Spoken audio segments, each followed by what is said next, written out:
Hello there, welcome to Improve Your Voice, aka vocabilities.com. My name is Darren McStay, and today we're going to look at how you can make your R sound more like an R and less like a W.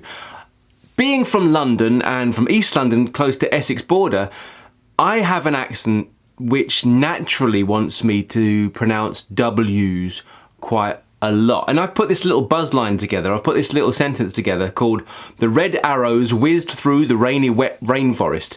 And I put this together because it has some sounds and some that have R's and W's, and it can trip you up a little bit. Twip you up a little bit. Do you hear that? You see, in my natural accent I kind of do it.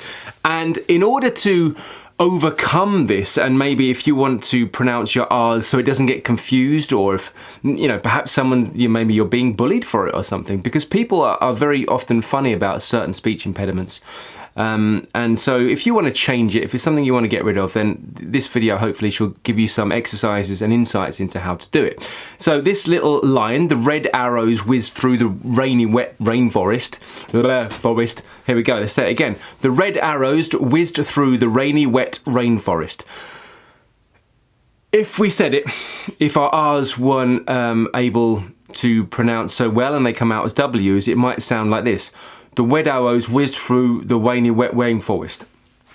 And of course, it could be different words I'm speaking, or it could be confusing to people that are listening to me, but it might also mean that I'm just not putting in the effort to speak. So, like, here's the thing. A lot of the times people comment on this channel saying that, "Oh, I hate my voice makes me feel bad, people bullied me for my voice, I have this and that." And there's this kind of conception that the voice is something outside of you, or something that happens to you. It doesn't happen to you, it is you. Your very being, your mind and body are connected. You are the thing that's making that sound. And so if you want to change the sounds you make, you've got to change the way you use them and create those sounds, because you are creating those sounds. Those sounds aren't created for you. So what you need to do, quite often when it's things like this, like these kind of speech impediments, different for stutters and stammers, but for lisps, mumblers, and people who pronounce words slightly, differently, you've really just got to start working the muscles of the mouth and the articulators in a different way. If it's not working for you now, you need to change it up and maybe sort of build on those muscles. So in this video, I'm going to look at some exercises for the tongue and how we can start maybe developing it to work more fluidly and better for us when we start to pronounce R's instead of W's. Here we go. So if you have a speech impediment that does this and your R's sound like W's, it's really good idea to do a daily warm-up. And by a daily warm-up, I mean a full body warm-up, not just around the articulators and the voice box. That's the final part of articulation. The whole body has a part to play in that. So what I'd suggest is, there's a video here, it's a 20-minute long warm-up, and that may seem like a lot, a long video, but if you did this every morning, every day, I assure you, you'll have an instrument, a body that's more prepared to speak by the time it comes to articulate. And there's some articulation exercises within that as well. So you can do that, take that away, it's there for you. It's a free resource here on YouTube, so use it. But for this kind of area here, we might as well do a little warm up. So what we're gonna do is maybe widen and yawn. But don't widen your mouth so much, don't over articulate it, just enough. And as you're yawning, bring your mouth shut, but keep the yawn in the back happening like this.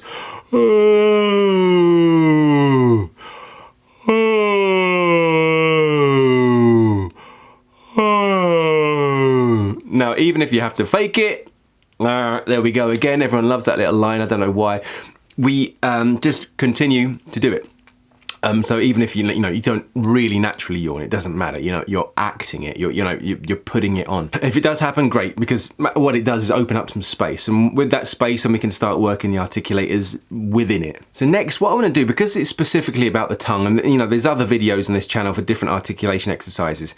Let's go more specifically into the tongue. So there's many different ways of using the tongue to create R sounds in different accents, dialects, or whatever.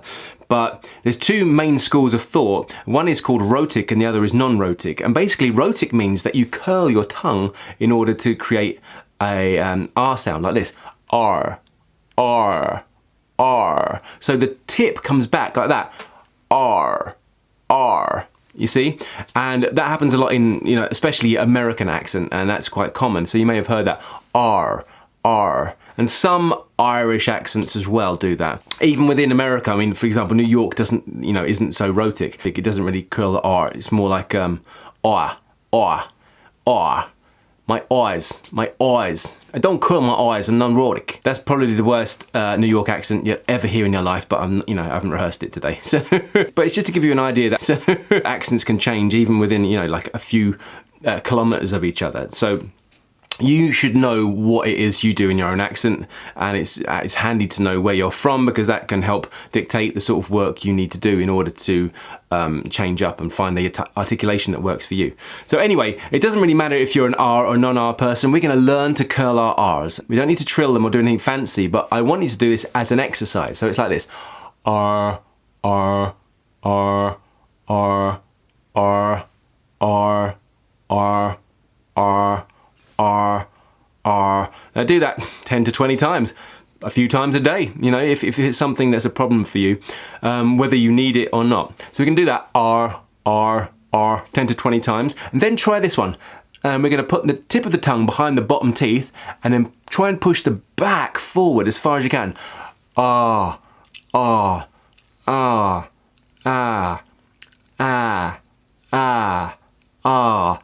Oh, and if you try to create that yawning sound as you do this, it's going to be difficult. But rather than having that ah, when you create that sort of sound at the back, oh, ah, ah, ah, it just opens up a bit of space, because it's difficult to do when you're doing this exercise. But it just starts to give you an indication of how you can change the sound just by changing the, you know, the shape of your throat and how much you open it. So, for example, ah, ah, ah with the yawn is ah, ah, ah. And actually I noticed that I did change my jaw shape there. But anyway, here's that idea. The whole point is you've got to play with it. You need to play around with it. If you've got something that's not right with your tongue or not right with your speech, you've got to experiment and find what works for you. So these are things you can do as a little exercise to help tighten and brighten those articulators, especially the tongue. And one final little exercise we're going to do is to imagine that your tongue is an accordion, if you know, like a bellows. So basically it can expand and contract, but lengthways, so from the back of your throat to the front of your mouth, like that. So what you're going to do is go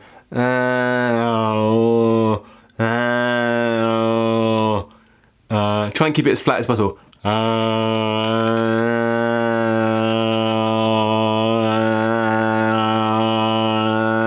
And notice that just by moving the tongue, the sound changes, because obviously air is moving around it in different ways. So that's another little exercise. So have the accordion, so bring it in together and then lengthen, in together and lengthen. So there's 3 little exercises that will help warm up your tongue. Now we're going to get into the line. The line is: the red arrows whizzed through the rainy, wet rainforest. And already I can hear that I'm clearer and more articulate than I was at the beginning of this video. So, but if this is something that happens to you quite a lot and has for a long time, it might be difficult to just get straight into it. So we're going to start by taking the first 2 words, and that's the red.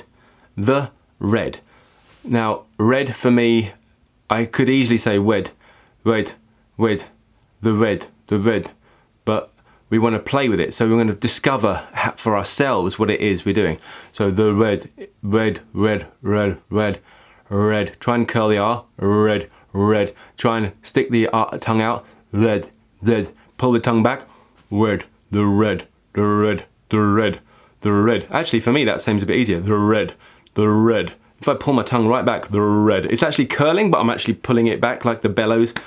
The red. And that kind of made it quite clear for me. It's interesting. Then we can go the red, the red, the red, the red, the red. And then kind of try all these things out and just try and see what happens, and if you can find the sound of that R for yourself, because it's going to be different for everyone, because everyone's got different habits and different accents. So play with that. See what you kind of. Now, when you get this right, when you find out that, I've got it, I've got the R, the red, brilliant, great. And then you can go on to the next one. So the next one is arrows, okay? So the wet, rather than the red arrows, it's going to be the red arrows, the red arrows, the red arrows, and the red arrows, the red arrows. The red arrows. The red arrows. Again, if I pull my tongue back like this, like the bellows pulled in, and then curl the top a bit, the red arrows. It becomes very easy for me to do that. But that's in my own accent, because I'm used to saying a little bit. I have the W.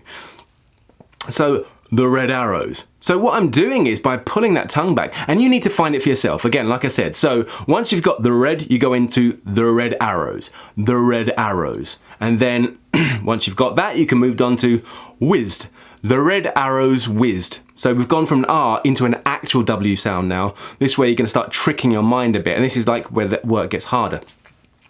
The red arrows whizzed through. Now through is a difficult one for a lot of people. Through, through, through, through, through, through, through, through, through. You need to really use your lips to articulate this as well. Through, through, through. And in fact, I'm using my tongue. Through, through, through, through. So it's two things are happening. I'm going through, through, through, through, through, through. Okay, the red arrows whizzed through, the red arrows whizzed through the rainy, wet rainforest. So the red arrows whizzed through the red arrows whizzed through the rainy, through the rainy, through the rainy, through the rainy. So here's the thing, you go through every single word, then add on another word, the red arrows, whizzed, the red arrows whizzed through, the red arrows whizzed, the red arrows whizzed through the red arrows whizzed through the rainy, the red arrows whizzed, the red arrows whizzed through the rainy wet, the red arrows whizzed through the rainy wet rainforest. And then if you can get through that line, saying all the R's, then all you got to do is practice it every day. Find another video of mine that goes through more of the R sounds, do some articulation exercises, do your daily warm-up, because if you practice this every day for 2 months, your body will remember it, and it will become automated, and you will no longer have to consciously say to yourself, oh, I did that thing again. People can't understand me. I'm saying the W instead of the R. Because you've practiced it. You've done the work. It's like a weightlifter. If you're getting ready for to lift weights, you've got to kind of spend time building those muscles. You can't just turn up to the Olympics and pick up the heaviest weight straight away and expect it to work for you. It doesn't work like that. If you haven't done the work, it won't have any changes. And these are muscles at the end of the day. This is all muscles and tissues and part of an organic, body which is yours. And if you want to grow it, if you want to change it, if you want to make the sounds you want to make rather than the ones that seem to be happening to you, then work on it. Practice daily. All right? That's it for today. Hopefully that's been useful. Let me know how it's gone. Let me know how it is, or if you've found something that works differently for you that actually I've not mentioned and might be useful to other people out there. But this is it's all about experimenting for me. Do the work, do the exercises, and do the experimenting, and find and discover for yourself what can work. I'm going to do some more of these videos, but for different sound. See, more of these videos. I'm doing it because that's my accent. I'm going to do more of these videos on different sounds to help people with different kind of speech impediments. So if you're someone that has different articulation problems, then stick around, subscribe, and I will see you again soon. My name is Darren McStay. This is vocabilities.com, aka Improve Your Voice. And until the next time, look after your voice. I have so many tales to tell, and up till now I've been telling them real badly, so I hate myself and all my faults, because the one thing time won't heal, the loss of days gone by.